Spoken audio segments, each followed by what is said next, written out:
Hello, everyone, and welcome to another episode of Back to the Blockbuster. My name is Gaius Bowling, and it's I'm back. He's back. I'm back, boys. it's been I'm two back. long weeks without Owen, but I know. we held it down for you. Well-needed naps. You guys held it Yeah. down. You held it down. I appreciate you guys holding strong and holding down the fort for me. But I'm back in full strength. Let's get after it. There I'm we just go. so happy I don't have to do the sign-off anymore. It's such a you thing. It's not even funny. Yeah, we mentioned that last week. They were like, I think only Owen can do it. I was like, I don't like doing it. I really can't do it. I sound like an absolute not smart person. Yeah. Well, at the same time, yeah, you got your comment, subscribe, and like, so we'll save that for the end. Yeah, we'll keep it that way. Yeah. Good to have you back, O. Yeah, what did everyone do this weekend? Do a lot of us were gone. I was gone for most of the weekend. I didn't get to watch anything really. But yeah, what about you, Owen? We haven't heard from you in a while, so let's start. Yeah, Let's see what the big guys got. So I've been watching a few things. First of all, I've been keeping up with the boys. The season continues to be great. It's one of those things now where I know I said in previous episodes that I'm okay with waiting. Fuck waiting, dude. I wish that I could just binge the whole thing right now. But at the end of the day, it's nice to get new episodes every week and be excited for it. I think they've held strong. I think that just from seeing a lot of the comments online, I never read the comics, but it sounds like they're putting a lot of good stuff from the comics in there. So people are happy about that. That's a show that just continues to be one of my favorites. And actually, I am one episode away from finishing Stranger Things now. So have officially watched pretty much the majority of the first half of season 4. I get now why they're doing 2 parts. But don't say anything because I I'm haven't not watched say anything. It's very good, and it honestly, it was one of those things that I kind of always remembered Stranger Things, just like what we had kind of talked about before, as being a little bit more of a, you have your sort of middle school and high schooler kids who really like Stranger Things because they can sort of relate to it a little bit more because it's about those age groups. But bro, dude, if I had any kid under 13, they would not be watching this season. Like there is some seriously. We'll preface it with it. If you were 13 when the first season came out, you're grandfathered in. Yeah. So you grew up with it. But yeah, no, but again, to your point, that 13-year-old, they'd have to go back to season 1. Yeah. And watch. But no, there is some like pretty intense and graphic scenes in, especially this season. I don't know if they took it to another level, like they kind of got the okay from Netflix to kind of go after. I actually didn't rewatch all the first 3 seasons to preface it. I just watched the recap and was like, let's go. So, but it just hooked me immediately, and it made me realize why I was such a fan of the show from the beginning. That's been so great. To revisit those characters. And I just really enjoying that. And then the last thing that I watched recently was I watched the new Netflix Spiderhead with Chris Hemsworth and Miles Teller. And I don't know, man. It didn't really pull me in. It didn't kind of give me that like satisfaction of the ending. There's a lot of really cool concepts, but I mean, it really just kind of takes place in one setting, like one medium. And there's not as many twists and turns. Like I remember I kind of paused it once to use the restroom, and like there was 20 minutes left, and I was like, wait, so like that was it pretty much? I'm waiting. I only have like the climax now. Like what's it going to be? Wasn't super satisfying. Really cool concept. I like kind of the administering of drugs and certain things like that, but there was definitely, it left me wanting more. And then at the end, there was like this narration, and there was never narration in the whole movie. And it just ended with narration. And I was like, all right, that's kind of weird. I don't know why they would choose to go that path. But I think that it was a cool project for this director. It seemed like one of those things that you kind of make on the side. It's not like a big budget film. So it did seem kind of like one of those sort of indie, I'm going my own way, interesting credits at the beginning, which I really liked. Which really got me excited to watch it, and then just was kind of a little bit of a disappointing finish. But at the end of the day, I think it was a really cool concept that you guys should check out still to see. It's interesting because like the director of that, he directed Top Gun Maverick, and so like the way the way the delay is, like, you know, he had these 2 movies kind of come out like around the same time, And I haven't watched it yet, but the guy who reviewed it on Joe Blow was basically like he was just so surprised it's the same director because it like Top Gun is so big and he felt like this was so small. Um, but he actually liked the concept. He didn't like hate the movie. He thought the concept was interesting enough to like hold his attention, but he didn't think like Definitely. the execution was like in stick the landing is how he put it. Totally. It's giving me completely those agree. vibes if Ex Machina didn't land. You Oh, know, yeah. like So- that low level in one kind of area probably could have been filmed in an actual week. Could have. But yeah, so it's kind of, to me, it sounds like an Ex Machina type of side movie that, like, if it Mhm. hits, it fucking hits. But it sounds like none of you are selling me on this. And Yeah, I would say Ex Machina is just it's way more psychological and has way more of a gripping sort of nature. There's a lot of comedy in Spiderhead, which you're not really expecting, and they don't really like. There's certain scenes where you're like, is that coming from like a old 80s style sort of montage thing? Like, I don't know. It's like a weird. There's certain weird scenes where I'm like, this doesn't really fit. That's the whole like sense of the movie. But I think Chris Hemsworth does a great job. His American accent is fantastic. I was just about to say the opposite.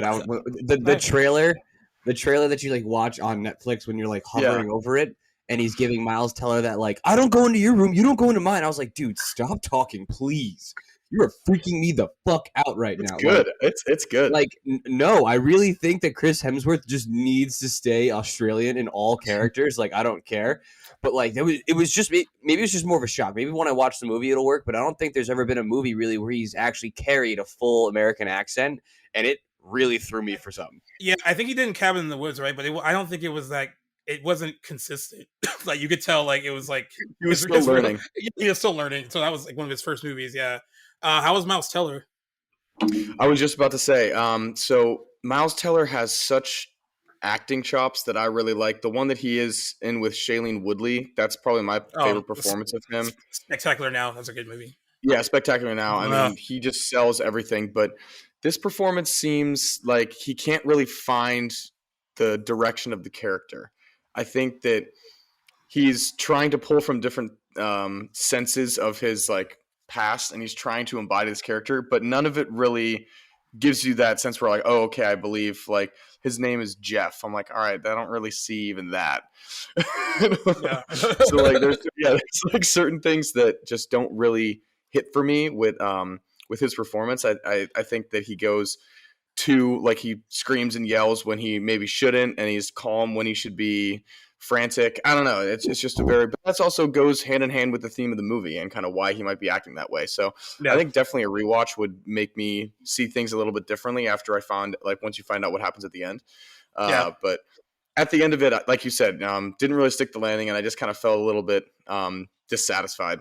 But at the end of the day, I would still recommend it to check it out. It's a really cool concept. Yeah, they didn't even really run a press junket for it either. We had been talking to them about a press junket, but maybe they felt like they didn't even need to. They were just like, it's Hemsworth, it's Teller, the guy who directed Top Gun. We'll just drop it, and then if it goes, it goes. If it doesn't, it doesn't. I mean, it's number one on Netflix for movies. Yeah, I was going to say super smart release strategy. Just wait 2 weeks and then take the star of a movie that just came out and the star of a movie that's coming out. And just have fun, guys. It's an easy money grab. This is an easy money grab for them. Or easy like stream grab, however they consider themselves making money at Netflix. Right. Yeah. Wanted to go back to The Boys really quick. Not too long, but there's a big episode coming up this week. It's that like Hero Gasm episode that everyone's been waiting for since season 1. Are you serious? Yeah, that's the one that's coming up, and like I love the not even trailer, like the thing that they're running for it on social media is like maybe 5-8 seconds, and they're like, this is all we're allowed to show you from this episode, and it shows like all the things that might be featured in it.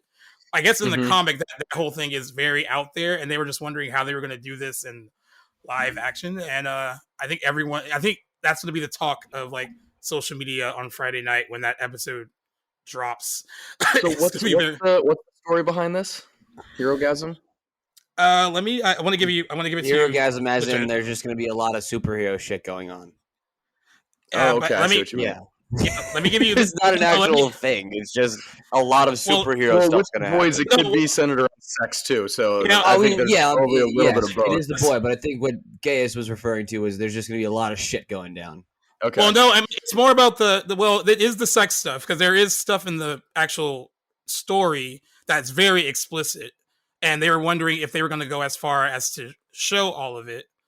And dude, we gotta find these comic book writers and get the interview and just be like, dude, what the fuck? What were you? Whoa! Yeah, they probably just sat down in the writers' room and were just like, all right. I don't even think you get this in a writer's room. I think this is like in your room, and then you're like printing it yourself, and all of a sudden it catches fire. But wow, like, so I'm still not over the first episode. Still not over it. Well, I actually read something too that Jensen Ackles, who plays Soldier Boy, he was willing to do everything that they asked him except for one thing, which I'm guessing probably was in this episode that they said that they asked him to do something that he probably was not comfortable with. So I'm interested to see how they maybe worked around that. So in the source material, Soldier Boy is depicted as a superhero who has yearly sex with Homelander at Herogasm in an attempt to gain membership into the Seven. So my god! So like Herogasm is this like big vacation event that Homelander goes to, and that's what it's for. Okay, all right, never mind. It's like hedonism. This is a real thing. Holy shit! Yeah. And so like I guess in the actual comic, it's very very explicit. Dude. They haven't really said how they're gonna. I mean, I think when you weren't on one week, I was talking to Jack, and Chase Crawford was talking about how like he basically like put stuff in his like underwear to give himself a bigger bulge, and Amazon was like, no, you can't do that, and they removed it like digitally. And then now they're doing all the stuff they're doing now. Like, how do you determine what's okay on that show? This is gonna be insane. I think Amazon like really just said, fuck it, we're gonna do it because this is the only show that like is really grabbing us. I mean, I watched Outer Rim. Outer Rim. Range with Josh Brolin. Range, it's okay. I mean, it doesn't. It's a lot of weird performances, but it's good. But like that's their other one. They have another new series with J.K. Simmons, I think. But like none of them really grabbed me. So like I really think that they went all out with The Boys. This season it is. Yeah, and the reviews keep getting better and better each season. Like it's one of the few shows that's actually doing that right now, and it got renewed for season 4. So I'm glad it's coming back too. Yeah, I think that it's going to be interesting to see how we continue to view the show and how true they're going to stay to the comics, because I know that there are some deaths by certain characters in the comics that I've kind of read throughout, and some characters that we love. And it's like, are they going to continue to do this? He was easily dead. And, well, it's one of those things where, like, I, as a fan of the show and as a, like, rooting for the boys, I want them to kill Homelander.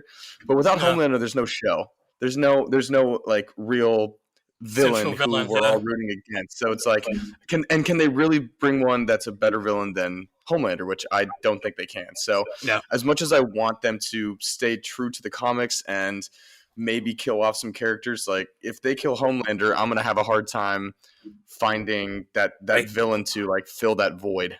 Who would top him? I actually think if you like in the upper echelon of like villains, Anthony Starr's top 3. Yeah, like, and he's Australian too. So dude, those fuckers, man, they know. Maybe Chris Hemsworth should take some lessons. Seriously, dude, his character is written so. It's obviously like it's what if Superman was a dickhead, straight up. What was it? And literally, the line where he says to Starlight, "I love people loving me." Yeah, but if no one did. What's there to stop me? I wouldn't really care. It's like, oh my! It's like, then I have nothing to lose, dude. I have nothing to lose. I loved just take. Yeah, I loved in season, like I think it was the early part of season 3 where she was basically like, "Hey, if you don't do this, I'm gonna like leak that video and like tell like they're gonna know everything that you did." And he basically told her like, "Oh yeah, you can do that, but if you do, I'll have nothing to lose." So I'll just I'll start with New York, then the Pentagon. I'm like, oh no. You know what? Then I'll just take out little fucking town Maeve's from just because I feel like it. And it's like, oh god, dude, just he always ends up with the upper hand. Yeah, so very interesting to see how it's all going to work out too. One funny thing with Soldier Boy is that Jason Ackles was worked out religiously crazy to get like big for the role. So he's talking to Anthony Starr off set. He's like, "Yeah, man, just kept working out." And Anthony Starr's like, "Why don't you just ask him to put more padding in the suit?" Yeah, it's like, basically. What do you like? Why are you killing yourself? They could just make you bigger. Very funny.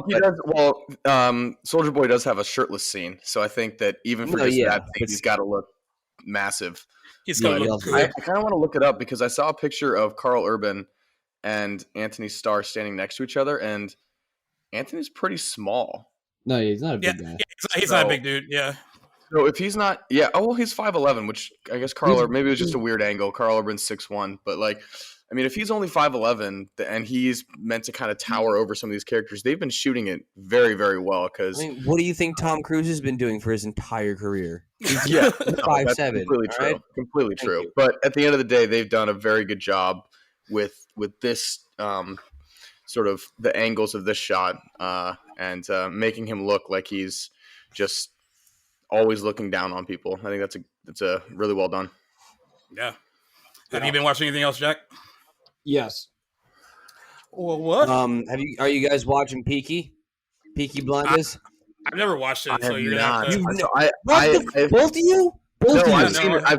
I've seen. I think I've seen through season 5. Is this season 6 now? Yeah, okay, you're up to date. So I won't. I'm up to date. I guess I won't spoil it then. I won't spoil it then. But like, it's really good. It's like honestly, it's in the same category with Stranger Things as it was one of like Netflix's like first grabs. Like the only place you could watch it was on Netflix because it's actually filmed in London and run through BBC. So BBC gets to air it first, and then they send it to Netflix, which I actually realized and was able to watch season 6 like a month early than everybody else on Netflix. So all I had to do is go online and find it. But it's really good. Obviously you got to rock the subtitles because these guys just don't speak actual English. Accents. Yeah. I think that they did a really good job with Polly because I'm forgetting her name, but the actress, she died. She passed away during the pandemic. So they did a good job with her. And they had a lot of like old or scenes that they used in the new season that like were just like seamlessly like worked.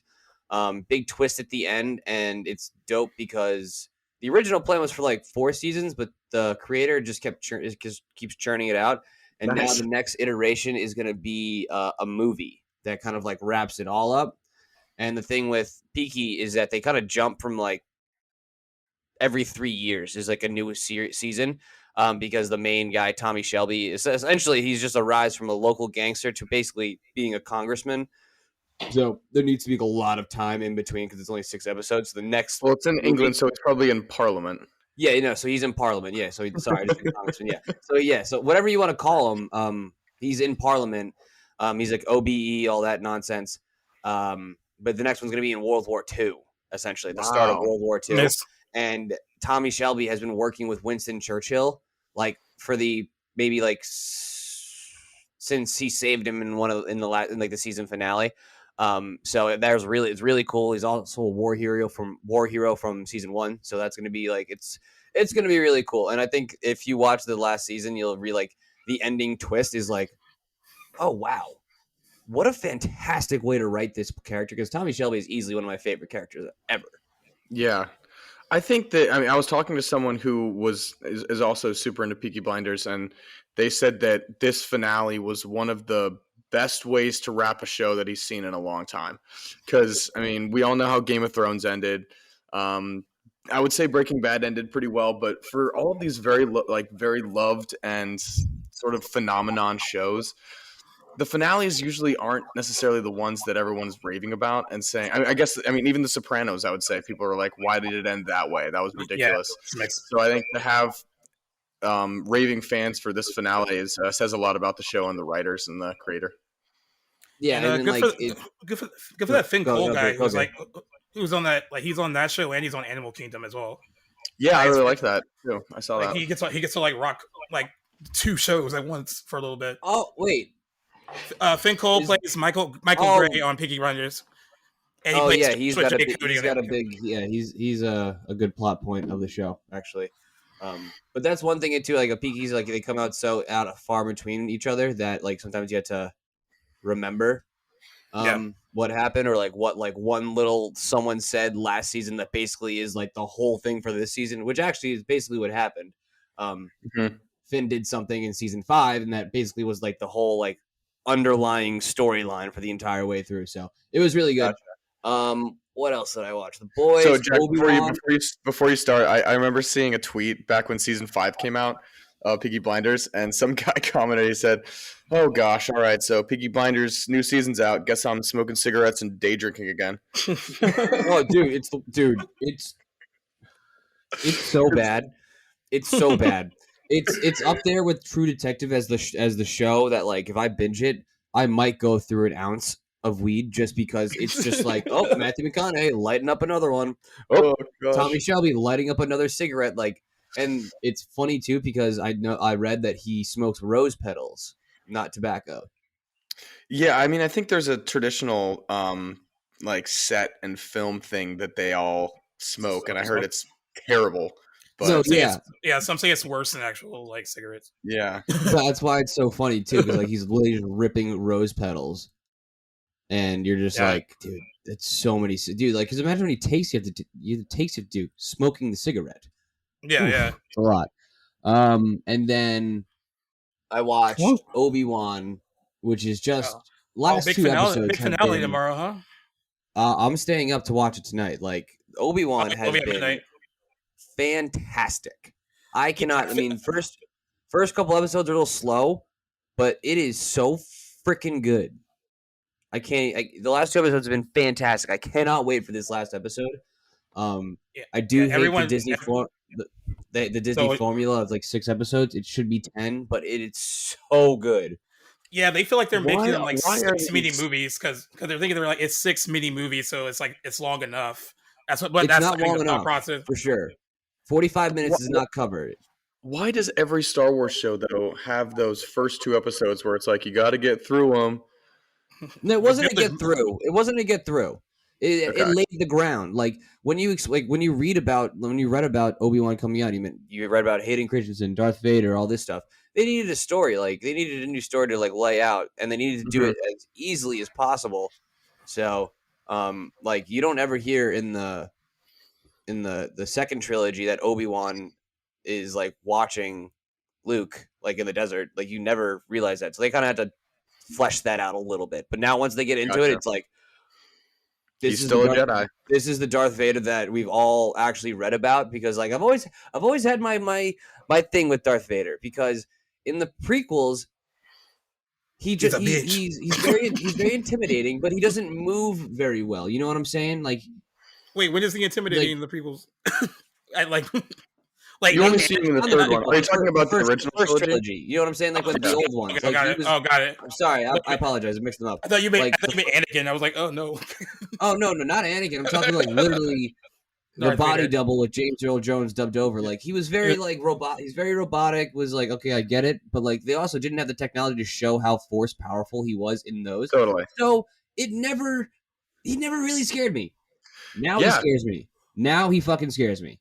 Dude is snapping necks, bringing down ships, ripping it apart. He is awesome.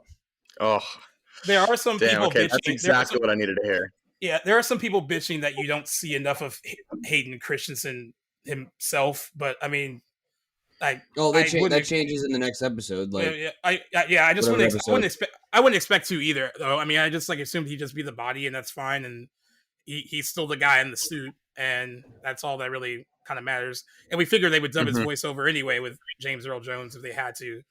But yeah, they were just wondering like why even use him really if you didn't really show him as much. Well, now I know the last episode shows exactly why they brought Hayden Christensen back. It's so good, Owen. Just skip to that episode and watch. It's that good. Okay, I'm not kidding. You might have gotten me on that one. Dude, it's the first scene. This first scene is fuck yeah, let's go. Okay. Yeah. Which episode is it? 6 or 5? 5. I think it's 5. It might be. 5, yeah. It's the one where they do the scenes all the way through. You know what I'm talking about? I think The fight all it's the way 5. through. I think it's 5. Yeah, you'll know exactly what it is when you see it. It's fucking great, man. Oh, cool. Do you want to see more Darth Vader? Because Hayden Christensen, we talked about this a little bit, but he said he'd be willing to do more. I think with he's him. in. They won't confirm that. They still won't confirm that yet because it leaked too early. So they're I did read that he was going to be in one of the Jedi ones. I mean, they want him to have his own show. Like they asked him, "Do you want your own prequel, like another series?" And he said he'd be willing to do it because he felt like there's more to tell with him. There's so much to tell. But what's interesting too about the Star Wars stuff, because there's half the fans who are like, I love the original people, I love the original stories in that universe, and then there are other people who, I guess Taika Waititi, when he's doing his movie, he says he's gonna go with all new characters not connected to that universe because he feels that's what Star Wars needs to do in order to grow. So it's always split in the middle. I mean, I guess we can't make all of them happy because Star Wars fans are very hard to please. Yeah, we talked about this a little bit already where we're wondering whether or not that's a good option. I think that it's probably a good move just to kind of keep a fresh slate. I mean, clean slate. I mean, at the end of the day, but it's not a clean slate. Like these actors aren't going to live forever. So it's like you're not going to always have James Earl to come bail you out and be Darth Vader. Yeah. He's in his 90s, man. No, yeah, but I think what everyone needs to like realize, I think we commented on it last time we talked about Star Wars. Half the canon is on like not stuff we've watched. It's written, so it's like when first for what Hayden Christensen said, it's like, oh, there's more story to tell. There actually has been a shit ton of stuff probably that's been written about Darth Vader that's been considered canon. We just never seen it. So that's what we need to do. And then secondly, to Taika Waititi, I fucked that name up. It's so hard to say new universe because it's all one fucking universe. Like, I get what I'm saying. I get what he means, though. I know what you mean. Yeah, but like it's like it's not, but it is. So like it's always that Star Wars someone who's like an old fan will always be like, see these new movies and be like, does that mean Luke's coming back? Is he coming around? You know, and you're like, so I agree with Owen. It needs to reset, but they need to really like make good characters. That like they tried doing a new 6 with Rey and Kylo Ren, and that really didn't hit, in my opinion. Like I'm not like Daisy Ridler's awesome. I think she's gorgeous, but like she didn't really do it for me. They didn't have a plan like post Force Awakens, and they like all admit that. Yeah. Like Kathleen Kennedy was like, "Well, it was just J.J. Abrams had an idea, and then we let Rian Johnson have an idea, and then everyone hated that idea, so we had J.J. Abrams come back and fix that idea, and then it didn't really work." Yep. So like, they had no plan in place. So that's why I think like when I watched The Force Awakens, it feels like Finn was supposed to be way more important and more. Dude, he should have been a real Jedi. I thought he was going to wield a lightsaber. He did, but like by happenstance. I mean. Yeah, no, exactly. Yeah, it was by happenstance. But like you're totally right. They need to just start from the ground up and like just fix new characters. But bringing my boy back into the fold, I think Zack Snyder might take their. Do you want him to do Star Wars though? No. I think he might take their. Isn't Star Wars like gray filtered enough? No, just fucking shut up. Jack is so damn bad. He's gonna take their steam because he's making his new space fantasy that's gonna be a franchise suit that was supposed to be a Star Wars movie. You think it's gonna top Star Wars? Like new Star Wars? No, I think it's gonna take people's reactions because like we're saying, they have to reset the entire world. There's no R2-D2. There's no C-3PO. There's no Obi-Wan Kenobi. There's no nothing. People are going into this like, okay, cool. It's just in space. So my argument is, I think that if Zack Snyder really does hit with this awesome cast he has and the story of like basically Ronin samurai in space, kind of like, yes, they have swords, but they're not Jedi, but like kind of dope story and sick visuals. And like a good, Zach, you'll always like have a backstory to everything, so they can build on that stuff. And Netflix has all the money in the world, and they will let Zach do anything. Right. So On paper, it sounds great. It sounds fine. Yeah, and like basically space itself is slow mo, so Zack Snyder is pretty much like ready for it. Like he's like, I can do as much slow mo as possible. They can't give me any shit. Yeah, they're funny. Trolling you so hard. You know what though? He's not wrong. You know he has signature like but stuff. At the end of the day, like I'm still gonna go see it. I'm still gonna go see it. Exactly my point. But I think that if he does nail it, it could take steam away. Because it's like just filming now, and Taika Waititi. Nope, not again. Taika Waititi. Taika Waititi. Yeah, whatever. I'm gonna forget that in 2 seconds. It could hit, and it could be like, yo, this is like people. I guarantee you, someone's gonna say this is the new Star Wars. Calling it now. Well, the thing is, if you do Rebel like movie. the stuff, if you do the stuff that they're planning to do with Star Wars, where it's like a whole new thing, I think it all comes down to you having to trust the filmmaker at that point. So if you have like Taika Waititi, then like people seem to trust him now. Like they seen the good things that he's done so far. Mm-hmm. So they could be more invested in what he might do with Star Wars without like Luke and C-3PO and Obi-Wan. I think that's what it comes down to for fans, if they have to be invested in new Star Wars stuff that's not connected to anything they know. So for the thing that I'm worried about, not necessarily worried about, but what kind of comes to mind is that Star Wars is now such a massively, like, the mass population knows of what things go on in space and fantasy in space as Star Wars. So even though, like, within popular culture, you can create something that might be different and doesn't have that Star Wars label, you still have starships, you still have alien races, you still have all these things that are basically the building blocks of science fiction that we've all seen at Star Wars. So it's like, I mean, it's one of those things that it's really kind of tough to recreate once someone's already done it first. Do you guys know what I'm saying? Right. Where it's like all of those first images and visuals and those ideas about how to travel through space, how to fight in space, laser blasters, like planet killers, like all of these things are kind of already basically out there in the world now, and they've been done. So how do you really make that different? There's probably hundreds of books out there that have done a great job doing sci-fi and things like that in a different way than Star Wars. But to put something on the big screen that is not eerily similar to Star Wars, I think is going to be pretty difficult. It's super difficult because, like, 1, 2, 3. What do you think about Star Wars? Or what do you think when I say Star Wars? 1, 2, 3. Lightsabers. Light speed.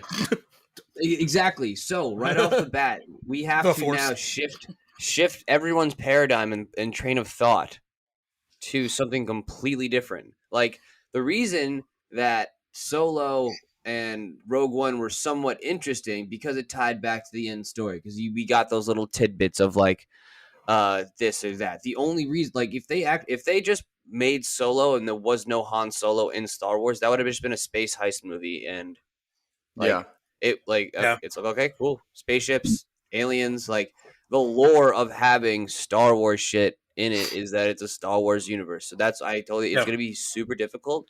And I think that Taika Waititi is going to have a lot. And also, they're a lot smarter than us. So they probably have an idea. It also comes down to creating memorable characters, right? Like you said earlier, like people like Rey and Kylo Ren like didn't work for you. So like you're also relying on like these new filmmakers and new writers to create their own Luke Skywalker and their own, like, someone that will be like, this guy will be remembered like 10 years from now from the people that see this movie, 10 years later. And it is a lot of pressure. That's a lot to do when like you're also aware of like this thing that it is attached to, even if you're trying to like, no, I'm doing something different. It's a new idea with that name attached to it. But everyone is still going to think of it that way. They're going to be like, they're going to compare it to like what they know and what they grew up loving. And that's a hard thing to escape from. And you bring up a good point with what we grew up with. I think we're all in the weird time right now where that we don't realize something is going to be like really nostalgic until like later. You know what I'm saying? But like we grew up with the Star Wars characters, so we love them, and that's why we think so. Now, I think the next iteration of when we actually would like connect characters and movies with good times or like memorable times is like later down the line for us. Then like, oh yeah, I watched this Star Wars, the Taika Waititi Star Wars, with my kids, for example, Mhm. would be like the statement where it's like, that's what would make it memorable. So maybe for us right now, we're looking at it just because like, dude, I grew up with Luke Skywalker. Okay. Like I grew up with Obi-Wan Kenobi. Like this is not my Star Wars. So, they're gonna have to fight that too, I think too. But I think another tough bridge to jump over is not going like being simple enough for a like science fiction, like whether or not it's a weapon or the way that they interact or what they're all after or sort of thing. Like the second you start saying like quantum time leap crystal that you need to find, I'm like, all right, that's a cop out for me. Like I want something that's like an actual story driver or something that like honestly something even as simple as like the Jedi Knight was a bunch of warriors that were killed off and now you're the last one. And that's literally what the Star Wars story is at its heart. They don't literally shove lightsabers in your face and they're like, here's a laser sword that works this way and blah, blah, blah, blah, blah. I'm like, okay, no, I don't need that. Or like, this is done because like, so I'm like, I want it to be simple enough where it's a really cool concept, but not a cop out that is just like typical science fiction bullshit. Like that's what's going to be tough, I think. Yeah, you don't want another Dune. I mean, we're not shitting on Dune. I love Dune, but like space dust. No, like spice. I do think the spice though is a really cool idea. No, what you're saying, spice is the driver for the genocide and all the other stuff. Yeah, and it's on a planet. It's not like we're going to find it. Everyone knows where it is. But yes, you agreed. Like you got to bring it back to being 7 again, where it's like, ooh, this is cool. Yeah, because I think that's what Solo kind of did for me was they're like, we got to steal this like crystal that makes everything better, and I'm like, oh, okay, like really? Did Solo work for you guys? Because like I know it didn't work for a lot of people, and I didn't hate it, but I like definitely didn't think it was necessary either. It didn't work for me until the end scene, and then I was like, I like this movie. Because you can watch them literally at the same time. Not literally, because that'd be really difficult.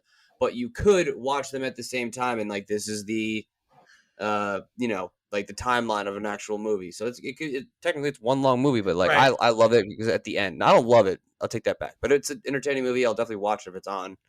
Yeah, like Rogue One works. I think it's very entertaining. I think it's entertaining. It's fun. Like it is for what it is, right? Yeah, it's just not a space heist movie. Yeah, for what it is, I think it worked. But to I don't know, Han Solo for me, just like you were saying, Jack, that is Harrison Ford.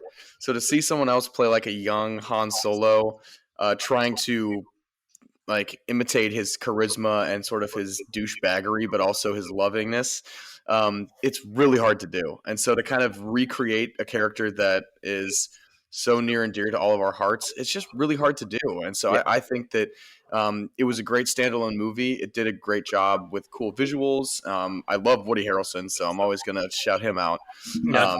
But at the end of the day, it didn't really feel like, to me, that just felt like a space movie. It didn't feel like the Star Wars. Because it didn't have lightsabers. It didn't have the Force. It didn't have all this shit. Guess what Taika Waititi's next movie is going to be? None of that. So open the door, Zack Snyder. Samurai Space Warriors. Let's do it, baby. Dude, Jedi Knights are samurai, bro. That's not original. But it did have Chewbacca, and it had people that you were familiar with, even though they were played by different people. Yeah, so it still had like it did have a tangible connection to Star Wars. But yeah, there's pressure. I mean, I still think that the future of the franchise is still on TV. I don't really care if we get another movie anytime soon. I think TV stuff's been great. If it's TV, give me 55 minutes, damn it. I think I'm excited for another movie because I want to see something on the big screen. That's true. And Star Wars really does work on the big screen. It's just disappointing when it sucks. Like when it turns into Rise of Skywalker, and you're like, well, that's not good. Would you like this is a business idea right here. Let's put the old thinking cap on here metaphorically. Let's say Disney comes out with a new series, 6-episode series, and you bought $100 ticket, and you could go every single Wednesday or Thursday or whenever it came out, you could go see it in the movie theater for $100. Well, $100. So you bought 100. That's okay. So you pay $100 and you get to go every week. You get to see 6 episodes in the theater, and it's a reserved seat. with your name on it or your ticket on your ticket, yada yada. So you can't like share it with me. Wait, you could share it, but like, do you watch all 6 like together or once a week? No. You watch them like you once a plan week. it out once a week, like you do at home. Or there's multiple showings, so you're like, I could see it on Friday, Saturday, or Sunday. It's playing at this time. I'll see it on the big screen. That's actually that's actually a really cool idea. Mm-hmm. And you could recharge for every single series. No, think about it. You're paying $14 a month for 14. I paid $14 a month for 3 things. The world of subscription services. Yeah, but imagine if hey guys, drop $100. You can come every single week to see this in theater. Call me AMC. Call me Disney. I think you're working for like Orville Redenbacher or Coca-Cola because you're just banking on them buying popcorn and soda at every one of those showings. Like if it's a short, it's a 45-minute TV show. We have been discussing how crazy Star Wars fans are. If you're telling me that they said, "Hey, buy $100 ticket for 6 weeks of your 6 days of your life in a movie theater, so you could watch it in a movie theater rather than on your couch." Yeah, and then I get the first 2 episodes of Obi-Wan where I'm just like, okay, I have to get through these 2 in order to like, or if it was Boba Fett, I would have not gone back after the first episode. Sorry, well, you already bought the ticket, so they won. Wait, we don't get a refund? And then I'm telling all my friends that it sucks. I didn't see 5 episodes, so I can't get like $90 back. Saying. Thank you. You gotta, I'll get my money back for real, or I'm gonna say there's fraud on my card. So I can get my $100 back. Yeah, so some guy named Jack Gonzalez stole my credit card. Don't listen to these haters. They're drinking a lot of haterade tonight, people. I'm sorry. AMC, call me. We can add this to the movie pass deal. You know, I got ideas. Yo, you know what I think Jack's next job should? Jack should try and get hired as like the person who introduces all of the trailers and like. The movie what's voice? That one woman? Yeah, the movie voice, and like does the intro like the first 20 minutes before the trailer starts. Oh, dude, those guys had it made back in the 90s. Literally, everyone used that dude's voice in Los Angeles. In a world, save one's daughter. Before we get to a couple of new things, I did want to ask Owen because Owen wasn't on with us last week, because I want to know his opinion on it. We talked about the whole Joker 2 news and about it being a musical, and Lady Gaga is circling the Harley Quinn role. Jack hates the idea, but it seems like this is what the direction they're going. How do you feel about it? I know Owen's not going to disappoint me with this answer. 2 words: not interested. Yeah, Owen. Thank you. That sounds so stupid, man. That sounds so ridiculously lame. Like I can't see why they would ever think that would be a good idea. Like Lady Gaga, yes, great actress, great dramatic actress, but don't push a musical version of my crime fighting hero on me. That is ridiculous. Yeah, thank you. This is the dumbest. Like I said, dude, if you want to be a joke again, just do this. Yeah, I guess. Like I said last week, I was like, if they get it right, though, it has the potential to be really, really good. It's a very fine line, but if they get the tone right and everything, it could be really good. I'll say this. I mean, there's no precedent for this. There's no example of this ever before, so I can't say that it's not going to work. But like, maybe there's a reason there hasn't been an example of this before in the past, because I can't imagine. Like, okay, how about this, guys? How about a Spider-Man musical for the next one with Zendaya? With Zendaya. No, I wouldn't want to. He's actually thinking. Because didn't she sing for Disney Channel or something? Like, it doesn't matter. It's a bad idea. He should not be contemplating bad ideas. They tried to do Spider-Man. They tried to do Spider-Man on Broadway, and it didn't last. Yeah, I mean, I don't know. I mean, I could just see it like a dark, kind of gritty musical. If he got it right, it could work. I'm just saying. Yes, stop trying to convince yourself of this, please. I'm not. I've been saying like if it could work. Like what if like 2 years from now you go see it and you're like, well, fuck, it worked. It actually worked. Then I'll come back. We'll go back to this episode and say, Gage, you were right. But yeah, but until then, it's so not going to work. I'm not saying that I want it to happen. I'm just saying, like, when I heard the news, I also thought it was a joke. And then I thought about it, and I was like, well, if you get the style right, you get the direction right, you got 2 really good actors in it, with like Joaquin Phoenix what and does her. Todd Phillips know about directing a fucking musical? I didn't know he knew anything about directing something like Joker either, and like that turned out pretty good. It's way different than a musical. I just have a really hard time. I just have a really hard time with the live action Harley Quinn character. I agree. For me, it's just like, I mean, she's so perfect in the comics where you can kind of make her like this quirky villain that really works, but in the movies, like you have to make her like a perfect balance of like slutty and dumb and maniacal, but also like good. And I just haven't gotten it yet, and it just doesn't look. Well, every time, like I think Margot Robbie, she looks the part, but there's certain scenes where I just like I don't like it. You ready? It just doesn't work for me. You ready for this? I think you know why it doesn't work? Do you know why it doesn't work? Because because Joker. Because excuse me, getting ready for this one.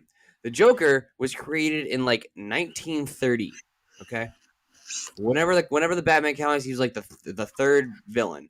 Harley was created in 1990 for the animated series.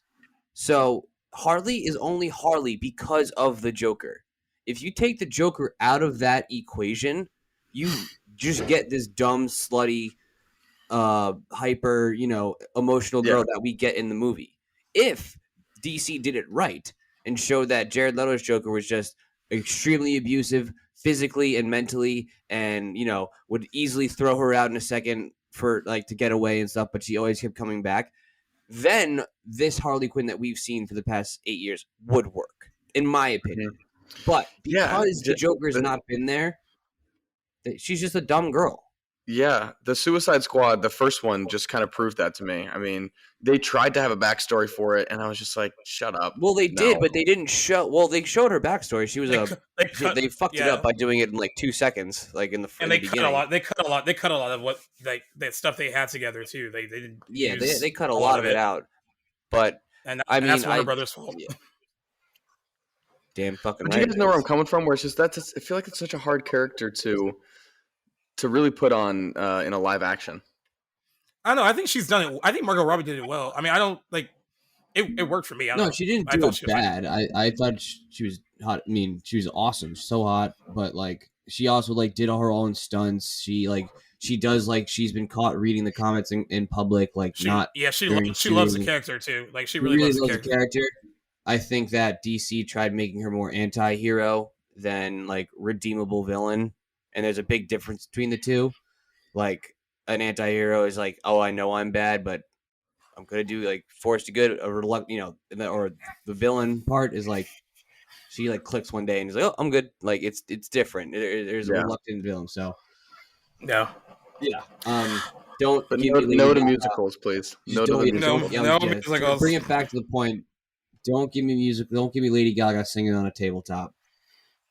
All right. Like, can't even imagine that. I can't. I can just see it. Totally I can just see it. She quits her job at the corner diner. She starts gets up on the counter and starts like, oh God. Oh. And there's gonna be a song about like, I just love being bad. I'm like, okay, no, I don't. You're 100% right. 100%. And I imagine she'll write the music too. Like it's all gonna be it's gonna be Lady Gaga-esque, all of it. Yeah. Yeah. I mean, Owen, do you want to hear my pitch for the movie? Would you like to hear my pitch? Sure. Lay it on me. I mean, one, don't make it. That's 1A. That's 1B. Don't make Joker 2. 1B is it's a French title, but it means like a shared psychosis. So like me and you would share the same thing, or me and Gage like have the same like mental whatever.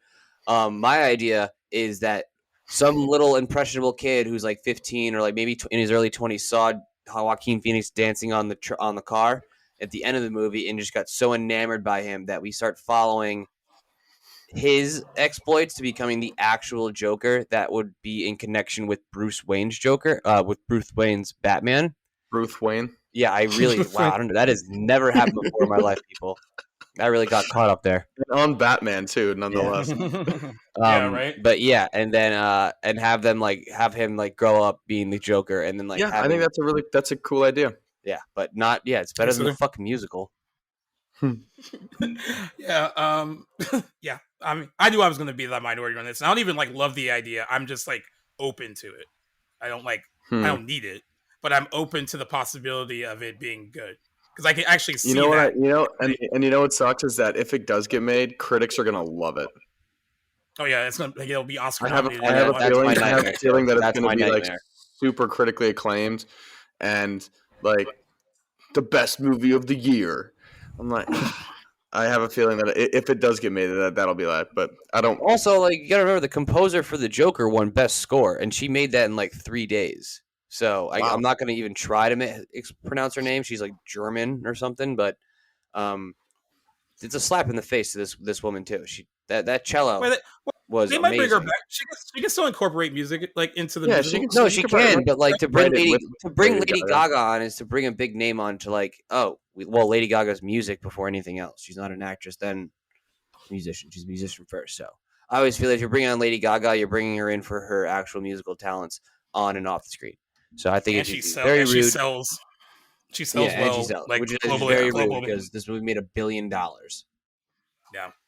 That is true. Yeah, and it didn't need a lot of big names attached to it. It had Joaquin Phoenix and a really decent idea and surprisingly good direction from Todd Phillips. I might watch it tonight now. Fuck it. One of the new things I want to bring up because we talk about box office every week, and we've had weeks where box office like exceeded expectations. But this weekend it did not exceed expectations. Lightyear was tracking at $70 million.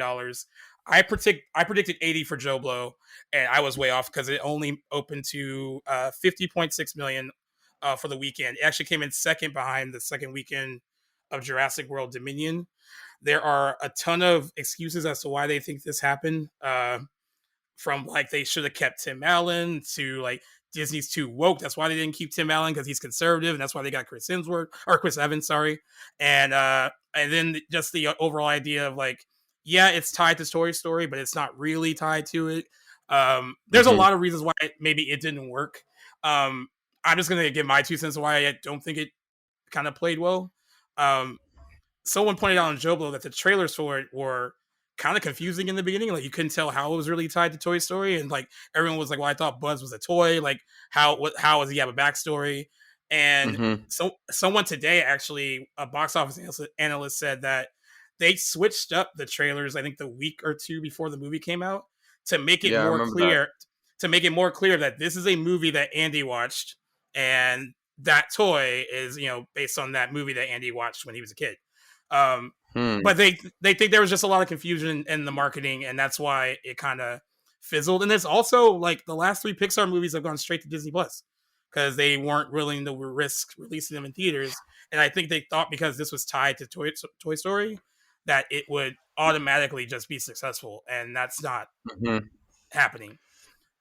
Yeah, I have an interesting thought on this because like we all know that kids are going to our families are going to the movie theater. We saw it with Sonic. So we know that like kids movies are going to be successful moving forward. But I think that this is just a version of rehashing old ideas that people are maybe not as interested in. Oh, and it goes back to my point I made earlier. It's nostalgic for us because we grew up with Buzz Lightyear. This movie was based on the new kids. Why the fuck do they care about Buzz Lightyear? And you're not even pleasing the old kids by getting exactly. But there's also like there's been a Toy Story 1 through is there 5? 4. There's 4 of them. So I mean we've had this character for years and years and years, and I think that they're trying to rehash it into something like a little bit different, and it just didn't work. And I mean it sucks to see Pixar go down, but like I have realized that Pixar is now part of the Disney machine. And ever since Incredibles 2 was successful, but after something like Up, and once they started having just a new original idea every single year, now I feel like they're just basically sitting in the boardroom and they're planning out their next 3 or 4 years, and they just don't really have time. They're putting out a movie every year and a half now, or every Well, that's their normal cadence, and they thought of the 4 of the most popular movies in one meeting one time. So I mean, they thought of Bug's Life, WALL-E, Cars, and like another one, all in the same meeting. So all original ideas. No, I know. I just think that you're totally right. I just think you're right with there being too woke. Like, Cars, fantastic movie. Well, by woke, what do you mean? Because like, everyone's getting different versions of what they mean woke is for this. I don't think getting Chris Evans to do it is that. Some people think that is. I think that was more. I think that's more of a box office thing. I thought Tim Allen was dead. Well, I thought he was dead. I thought he was a COVID casualty. Is he on like an NBC primetime show or something? He's not dead. So like, he has ultra conservative views, right? And they thought that they replaced him because of that. But he's actually doing a Santa Claus like Disney Plus series, like based on the movies he was in. So he's still about rehashing. Oh my god. So he's right. So he's still a part of the Disney family. It's not like they're like getting rid of him. I think what it came down to is that they got Chris Evans, even if it's just his voice. They thought like that has more box office potential than like using Tim Allen.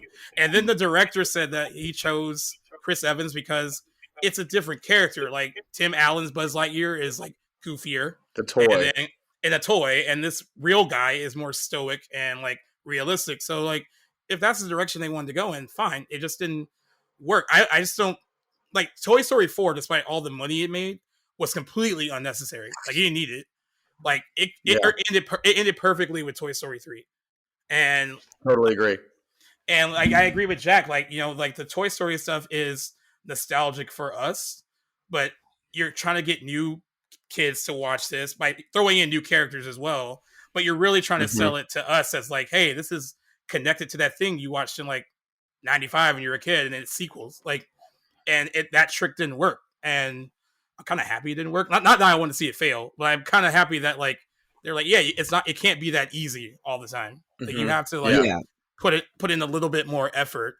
But like, I mean, let's not discredit. Like, I thought Coco was fantastic. Oh, I thought Coco was great. Or even the Good Dinosaur, I thought was fantastic too. I mean, those are a little bit like still like 5 years out, but like, they haven't had many flops in the past, but I get what you're saying. It's like it's not original enough for you. Which it should. It's Pixar. You have one job: make one fucking movie a year and make it a talking something new. Yeah. Yep. That's it. Make it fun. Make it. For me, it went down after Brave. Brave was like just a Brother Bear ripoff. I didn't even watch Brave. You're not wrong. It's I only know about Brave because of the Pixar theory. You're not wrong. Yeah, and you know what? I'm also kind of mad that it underperformed because now that trash Jurassic World movie got 2 weeks of #1 and it's a hit, and they made a lot of money. People are just ripping it, aren't they? Yeah, they're ripping it, but they're still going to see it. I guess it's like people are gluttons for punishment. There's like they just enjoy it. You haven't heard me say this yet, but I think I need to reiterate to Gaius. Dinosaurs are dope. Dinosaurs people are sick. Love them. People love dinosaurs a lot. Dinosaurs. This is the only people get PhDs in dinosaurs, dude. Still. Still. And they write about there are new paleontologists coming out every year. That's hilarious. Oh, that's good. Oh god. You know what? In more positive box office news, Top Gun Maverick made $44 million in its fourth weekend. It's the third best. Crazy, man. It's the third best fourth weekend. Actually, ever. No. I don't think that's crazy because I think the people who loved it that much like wouldn't discredit it by watching it on TV, so they went back to the theater to watch it. So I think it's deserving. For sure. And also, Top Gun Maverick probably was a big hit on Father's Day, I would imagine, at the movies. Oh my god! So it probably smart, very smart, and it's already grossed past $900 million worldwide. It's going to hit $1 billion. It's going to hit $1 billion. It's going to. I'm really hoping it stops at like 999, but they'll just fucking release it for like another like 3 weeks. Some asshole is gonna see it with his entire regiment, and it's gonna just go over the fucking his entire regiment. $1 billion and $1, and then they'll take it off the screen like even mid movie. Yeah. $1 billion. And it's also officially Tom Cruise's biggest movie ever, domestically and globally. And because that's another person. That's the actor's ego who we really got stroked. Nimoy played it. Yeah. You know, at least he does it for the fans, though. So at least there's that. That's true. He works hard. He works really hard. It's interesting too because we have like Elvis coming out this weekend and The Black Phone. I have to do predictions tomorrow for Joe Blow, and all I know is that all 5 of those movies, that between the holdovers and the 2 new ones, you're gonna have all 5 maybe grossing 20 million or more this weekend. I just don't know where to put. I don't know how well Elvis can do. It's 2.5 hours. I know Elvis is a popular musical figure, but it's a 2.5 hour movie, and it's Baz Luhrmann, and he's a tough sell to some people. Like, this is Moulin Rouge and Romeo and Juliet and The Great Gatsby. It doesn't appeal to like everyone. And then The Black Phone. The Black Phone's a great horror movie. I saw it in October. I hope it breaks out. But it's going to be a really weird weekend. I think it's going to be my sleeper. I think it's going to be the sleeper of the weekend. It's so weird to try and I don't know. It's weird because there's such a I don't envy you, Gareth, how you have to do predictions for horror movies because I mean there are certain ones that will just explode and other ones that are also really good but don't do anything. It's like, who would have thought that The Conjuring is going to be like the #1 movie of the year or something, or the #1 movie of like a couple weeks because everyone loved that horror movie. Yeah.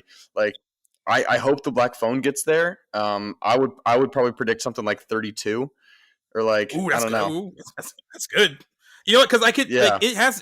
It has the potential because I think it's still. It's still. Oh wait, someone gave it a bad review. So it was 100% for like the last 3 weeks. The nerve. But horror movies like that tend to really do break out if they're really good. But yeah, it's going to be such a crowded weekend. I don't even know what to put at #1. I don't know how hard Lightyear falls this weekend or how hard Jurassic World falls. And if Elvis can even like make a ton of money, I think Elvis will hit #1 with like low 50s, but I don't think that it's going to be a consistent winner. I mean, it was like The Great Gatsby, like you said when it came out. Like everyone wanted to go see it at first, and then everyone realized that it's not really that good of a movie, and so they decided not to go see it again. It's just pretty, and it has Leonardo DiCaprio in it. Yeah, exactly.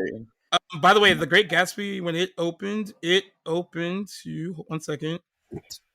It had a over $50 million in its opening, 51.1 million opening. I'm saying low 50s, bro. That's my guess for Elvis. That's good. I completely spaced out. Did that with a 48% on Rotten Tomatoes.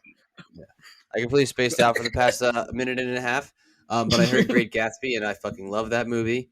Of course you do, Jack. Of course you do. I fucking love that movie. It's not like awful. It's the second largest opening for Leonardo DiCaprio behind Inception. That's crazy. So I'll give you another 2 words for why I didn't like it, and I had a bias against this guy for a long time. Joel Edgerton. I think he's terrible in that movie. You just don't like him. I don't. I really don't. That son of a bitch.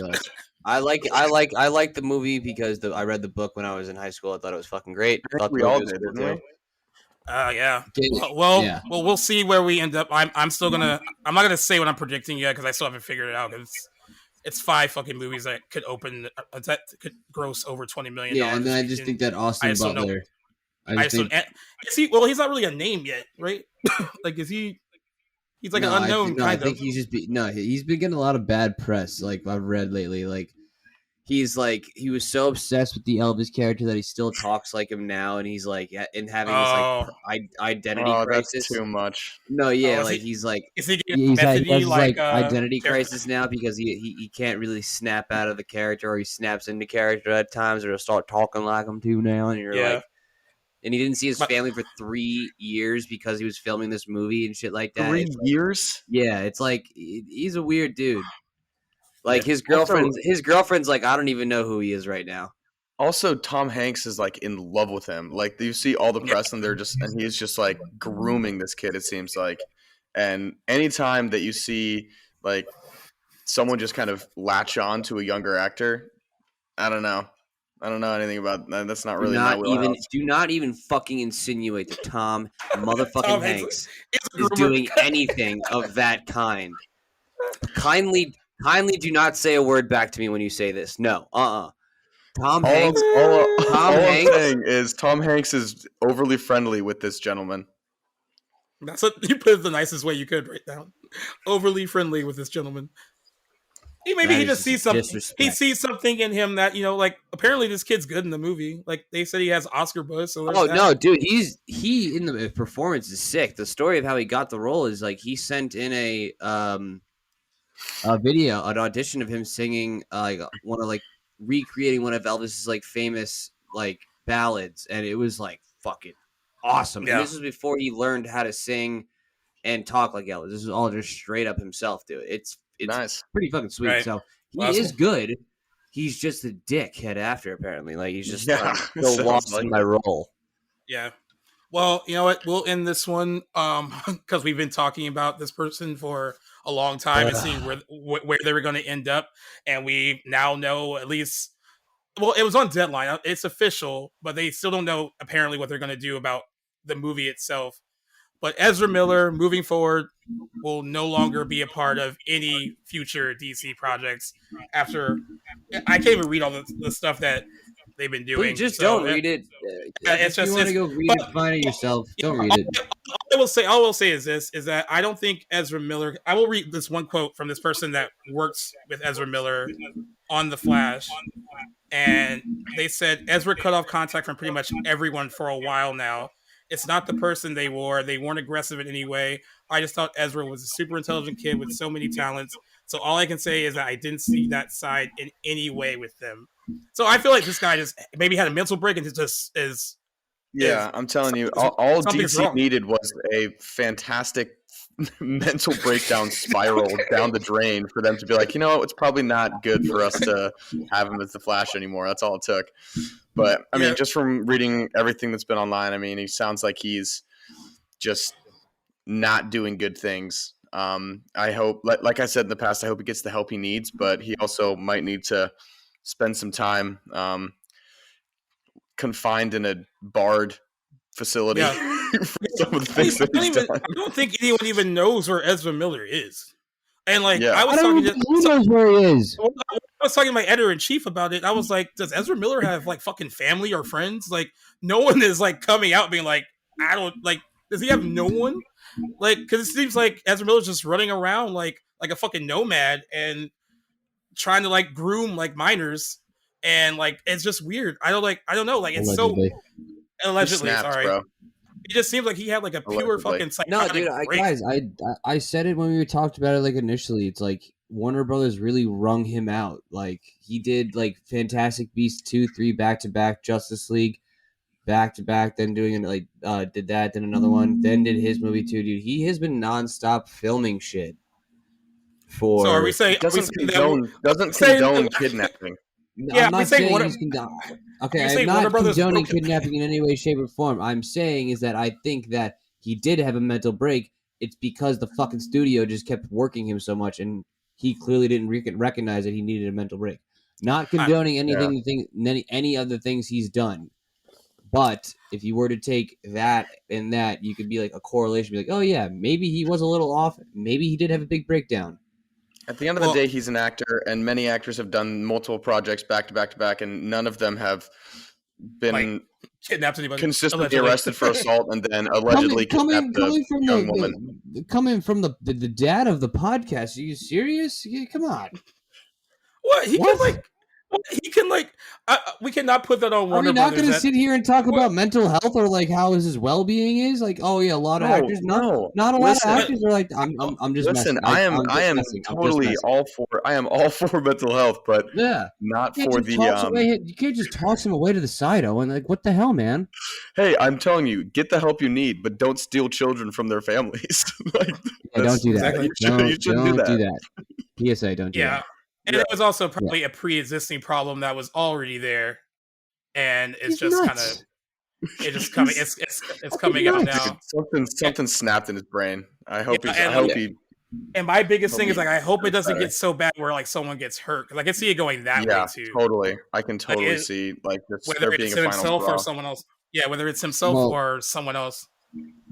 Well, but I mean, the things I want to happen, I do want the movie to come out though. Because I would feel really bad for everyone. Andy Muschietti everyone involved. And for Sasha Calle, who's like starring as Supergirl now, like I would feel terrible for them. It's Michael Keaton as Batman. What the fuck? I want that. Okay, too. well, I actually this would be the opportunity to right the ship and get Ben Affleck back. What? Why do we need Ben Affleck full time? Why do we need Ben Affleck back? It keeps some continuity. If you're gonna have Henry Cavill back, might as well have fucking Ben Affleck back as well. Why give me a new Superman? Why give me a new Batman? Why confuse me more? That's true. Well, I love this coming from the guy who says, "I want new Star Wars characters," and then you're like, "No, give me the same Ben Affleck that I've always loved." I knew this was gonna come up too. I'm ready for this too. I'm ready for this one because in comic book lore, we can be in different universes. Literally, they're numbered. There has never ever been once in Star Wars a number 2 universe. So I am okay with having 2 characters that change, but in a storyline, I'm saying please don't change the actor. Hey, at least you got the information to back it up. Yes, a convenient loophole, if you will. That's what. Jack was waiting. He had this in his back pocket. He knew he was like, oh, they're gonna call me out on this. Well, I know. Well, as we know, Warner Brothers has not made a decision on what to do with the Flash. I can't imagine them throwing away a $200 million movie, but I also know it'd be very strange to promote a $200 million movie starring someone very problematic and pretending like they don't exist. Yeah. I mean, that would be the most awkward press junket ever. Shows no press screenings because no one knows where he is. Dude, what they should do is they should just release it now. Like, just get it out of the way. Jack, they said HBO Max, before Ezra Miller started allegedly grooming people, the HBO Max idea was talked about, but they said that the movie is so good, based on early screenings of it, that they don't want to waste it on HBO Max because it could lose money still. It won't. It's gonna. Dude, they're like you just said. They're not gonna put $100 million budget behind a marketing budget behind. Yeah, $200 million movie and $100 million marketing budget probably. Yeah, they're not gonna put Ezra's face on billboards. That's for fucking sure. They unless it's for wanted. Unless it's for have you seen this person? I'm trying to think. There's ways to do it. You can just use the Flash symbol and all the posters. You can highlight the other characters more. You can highlight Michael Keaton more, his Batman. People are more excited. But then you're doing the opposite, where you're hiding the obvious. Yeah, you know what? Here's the deal. That's the problem, though. That's what the studios have to do now. They did it with Armie Hammer and Death of the Nile. They were like, yeah, he's not in this, even though he was all up in it. They did it with Ansel Elgort with West Side Story. They're like, well, we won't let him do him. So Ansel Elgort, before West Side Story came out, got accused of sexually assaulting a girl, a minor. Oh. And then it kind of got swept under the rug, and then the movie was coming out. And then all those people that remember that story started throwing it on social media, we haven't forgotten. So they would never let him do any press for West Side Story alone. He was always paired with the whole group or just paired with the main girl. And he never did any publication interviews or anything like that because they knew they would ask him about it. So, interesting. Okay. So, wow, I didn't realize that. So just do that. I mean, you could hide Ezra if you want, but it would be awkward, I guess. I imagine because from hiding. Yeah. So when we get emails about press stuff like that, when they're like, hey, you can't talk about certain things in your press interviews. If they still did press for The Flash, it would just be in big bold, don't bring up Ezra Miller. Don't bring up the star of the movie whatsoever. Wow. Yeah, that'd be tough. That's a really tough situation to be in. But I think HBO Max is probably the most viable option. They'll still lose money, but they won't lose as much as completely canning it. DC's used to this. They're used to losing money now, so let's just chalk up another L and Jack is so mad. We are profitable, motherfucker. We are profitable as fuck. Yeah. And I say we as I have been hanging out with I've been ride or die. They are profitable. Are they good? Maybe not. But I will say this. Out of Marvel and DC, who's got the Academy Award in their bag? Not Marvel. No one cares about that. Not Marvel. Who's got an Academy Award? Who's got an Academy Award? Fans do not That's the only thing I can brag about. I have Batman and Superman on my team. Academy Award. I know we were talking about this earlier, but I'm just imagining the Warner Brothers CEO or whoever's running the DC stuff. He's getting updates on his phone. He's just like, dude, Are you serious? We finally made a movie that fans love with this character. They're punching. And then he's just like arrested for assault. Arrested for assault. I imagine allegedly grooming minors. I imagine they walk into the office and they see people's like concerned faces, and they're like, "Is it Amber Heard or is it Ezra Miller? Like, which one?" Yeah, who is it now? Oh my god, dude! Which one? Which one are we dealing with? You know what? This would be a perfect time to bring back Henry Cable too. You want to distract everybody in DC? Bring back Henry Cable for a Superman movie. Right, Owen? Before you get Thank you. Before you get signed on for any DC movie, you have to go through like a full psych eval, just to make sure you're not fucking crazy. No, Henry passes. All he does is like to build computers and hang out with his dog Kal-El.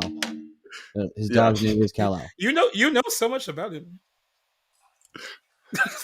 You're in love. I had no idea. I did. That was clear. Yeah, I had an idea. Never mind. I'm sorry. All right. Well, on that lovely note of how much Jack loves Henry Cavill, this is a fun, like, kind of just throwing shit at the wall and see what works episode, because we didn't really have a plan today. But it was cool to kind of touch on like a bunch of different topics that's going on, because they were all pretty current.